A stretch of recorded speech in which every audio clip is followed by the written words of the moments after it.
Imagine graduating from college with a degree you're super proud of, only to face a mountain of debt later in life that it feels like a second job. For many young Americans, that debt isn't hypothetical, it's reality.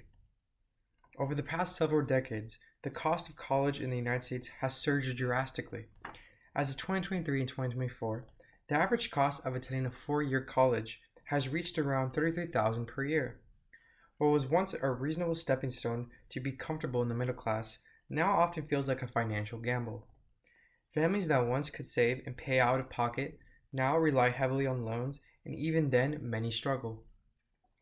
As someone who cares deeply about equality for families, economic stability, and the future of our young Americans, I have seen firsthand how many parents struggle with rent bills due to debt from college.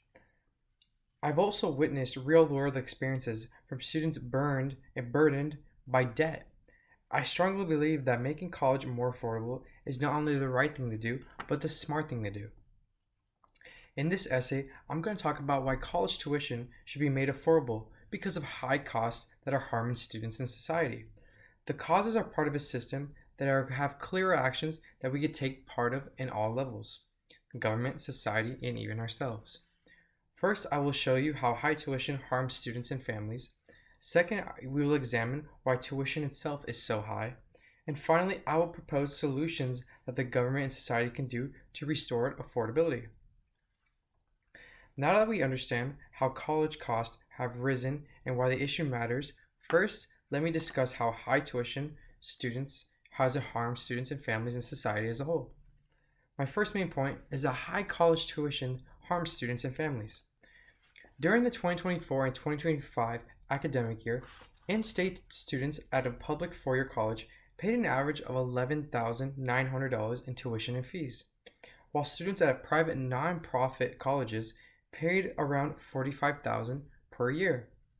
Because of these high costs, U.S. student loan debt has grown to more than $1.7 trillion, leaving many borrowers owing tens of thousands of dollars.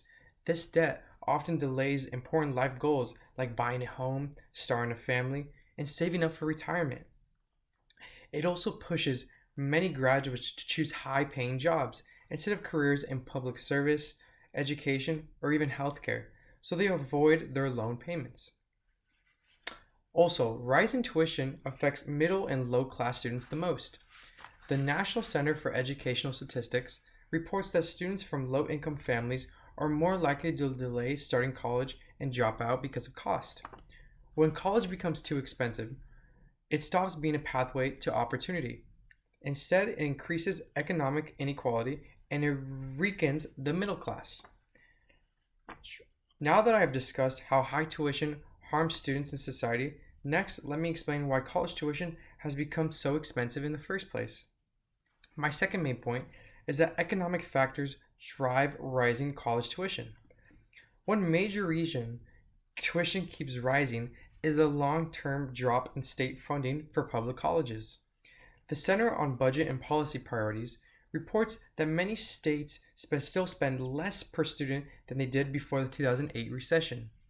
As states reduced funding, colleges raised tuition and fees, shifting costs from the government to students and their family. The student loan system is also to blame. Federal student loans were meant to make colleges more accessible, but they have also allowed colleges to raise prices. Easy access to loans reduces pressure on schools to keep costs low, a concept known as the Bennett hypothesis. As tuition increases, students borrow more money, creating a rising debt and higher prices. Now that we understand why college tuition has become so expensive, finally let's examine the solutions that can restore this affordability. My third main point is that thought out and simple solutions can make college more affordable. Increasing government funding for higher education is very useful and a very important way to keep college affordable. States that invest more money per student usually have a lower tuition rate. When colleges and governments provide more support, colleges do not need to rely as heavily on raising tuition. Expanding need based aid programs like the Pell Grants and any other grant can also help students pay for school without taking on many large loans. making sure that cost does not stop capable students from going to college. Another way is to explore alternative affordable options what college provides. Community college, trade schools, and certificate programs offer important education and training as much as lower costs than a four-year university. These programs give students um, practical skills and prepare them for the careers without requiring huge loan debts. Supporting these alternatives can help the financial pressure on traditional college while also giving students more flexible and career focused paths. Society should also stop assuming that more expensive or prestigious schools are also way better, and instead focus on the value of education, the skills students gain, and whether if it's affordable. With an understanding of how tuition harms society, why it exists, and how it can be fixed, let's review what we learned. I first talked about how high college tuition harms students and families and society by limiting opportunity and increasing inequality.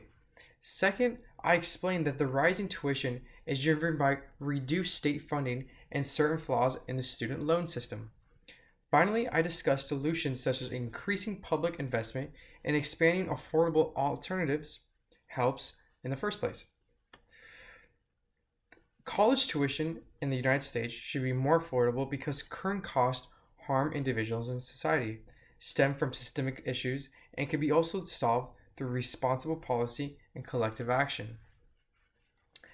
Trying to obtain a college degree should represent hope, opportunity, and progress, not a decade of debt. When we invest in affordable education, we invest in stronger families, a stronger economy, and a stronger future. The question is not whether we can afford to make college more affordable, but whether we can afford not to. Thank you.